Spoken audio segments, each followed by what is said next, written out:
C'est un monde de renaissance avec donc un peu de magie old school, si on peut dire, un peu de poudre, beaucoup d'épées, pas mal de querelles intestines, politiques, religieuses, etc., pour se faire plaisir.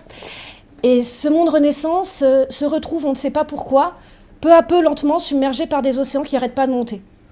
Et comment se fait cette apocalypse lente que les gens sont en train de vivre bouleverse évidemment toute l'organisation humaine et comment les gens essayent de survivre dedans. Donc certains en essayant de trouver une solution à l'apocalypse, d'autres en essayant d'organiser un petit peu le monde, d'organiser une survie, et d'autres en fondant des sectes apocalyptiques qui disent qu'au contraire, c'est le dessein de Dieu, donc il faut vraiment accompagner le mouvement et précipiter le monde dans le chaos le plus vite possible. À la base, je suis surtout une grande lectrice de théâtre, qui est un peu mon premier amour.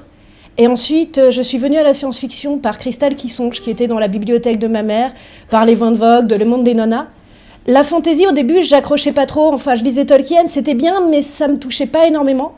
Et puis un jour, je suis tombée sur un roman de Mathieu Gabory. Et là, j'ai découvert que la fantaisie, ça pouvait être quelque chose à la fois de très épique, mais aussi de très personnel, de très original, et où on pouvait avoir aussi bien du suspense que de vraies histoires humaines. Et ça m'a complètement fait passer du côté fantaisie de la barrière. Donc je me suis mis à en lire beaucoup d'auteurs français aussi, vraiment, parce qu'il y a quelque chose de petit plus chez eux souvent. Une petite personnalité en plus, un investissement quasi autobiographique qui me touche beaucoup.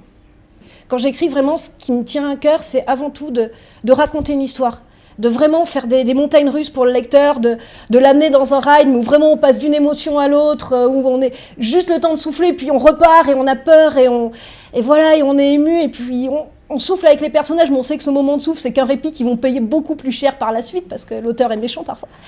Et donc vraiment, je veux avant tout faire vivre des vrais personnages, écrire une vraie histoire, développer un vrai univers derrière.